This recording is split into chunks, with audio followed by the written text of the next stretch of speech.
What does Xi Jinping want? Written by Zhang Jie.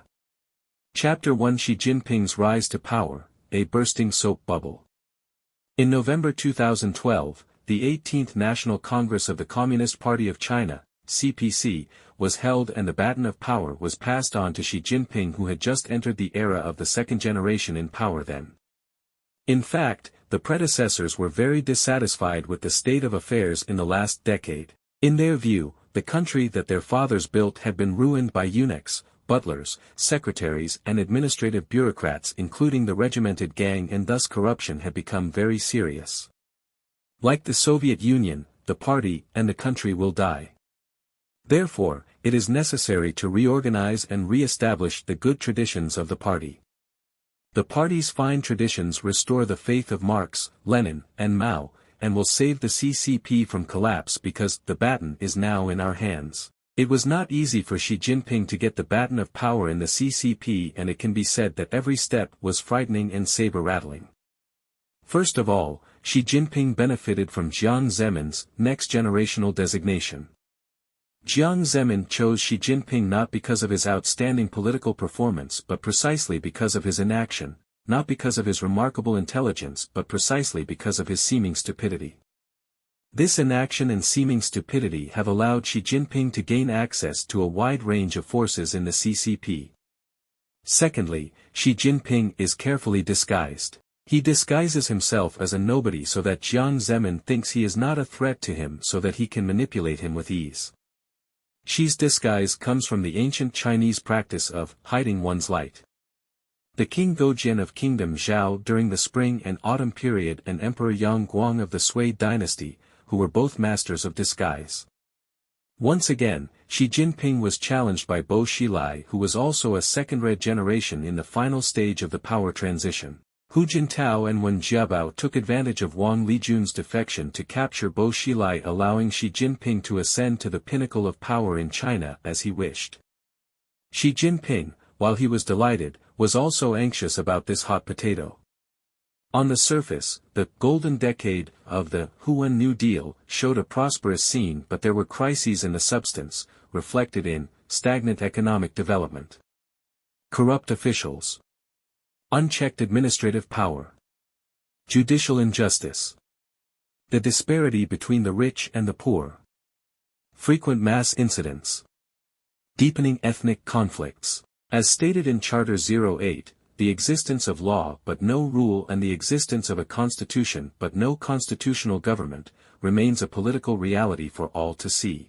The ruling group continues to insist on maintaining authoritarian rule and rejecting political change, which has led to official corruption, difficulty in establishing the rule of law, lack of human rights, moral degradation, social polarization, abnormal economic development, double destruction of the natural and human environment, lack of institutionalized protection for citizens' freedom, property and the pursuit of happiness, accumulation of various social contradictions, and continuous rise of discontent, especially the confrontation between the government and the people. The intensification and proliferation of mass incidents are showing a disastrous trend of loss of control, and the outdated nature of the current system has reached the point where it must be changed. China has come to a crossroads, and so has the CCP also. Xi Jinping has two roads in front of him: the new road leads to constitutional democracy and the old road leads to Mao Zedong's totalitarianism. When Xi Jinping stepped into power, all sectors of the Chinese population were optimistic. The Red second generation was optimistic because they had finally taken control of the Red Empire established by their parents. Those with the Red family gene expected Xi Jinping to retain the permanent ruling position of the CCP.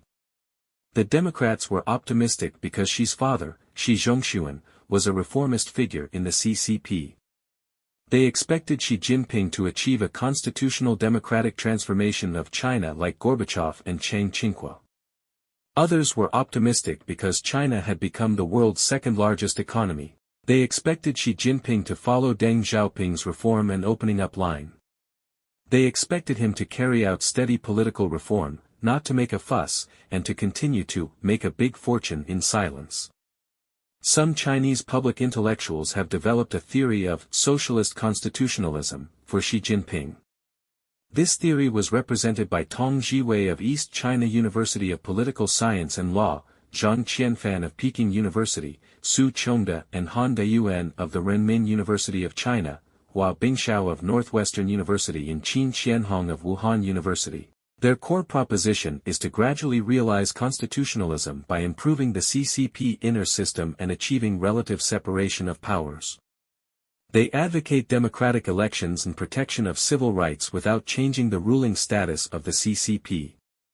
There are overseas Democrats who are convinced that Xi Jinping will move toward constitutional democracy, even issuing several open letters. There is a defense of Xi Jinping's centralization of power as a stage condition for change.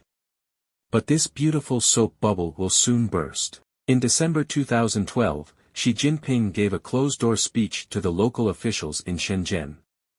He sighed at the collapse of the Soviet Union in 1991 and the dramatic changes in the Eastern Europe, saying that, "No one is a man." In April 2013, the General Office of the Communist Party of China, CPC, issued a circular on the current situation in the ideological field, specifying that 7 no's, i.e. no talk about universal values, freedom of the press, civil society, civil rights, historical mistakes of the CPC, powerful capitalism, and judicial independence. On April 24, 2014, prominent journalist Gao Yu was arrested on charges of leaking the document, and on November 26, 2015, she was sentenced to 5 years in prison by the Beijing High Court. At this point, most Chinese Democrats have abandoned their illusions about Xi Jinping's constitutional reforms.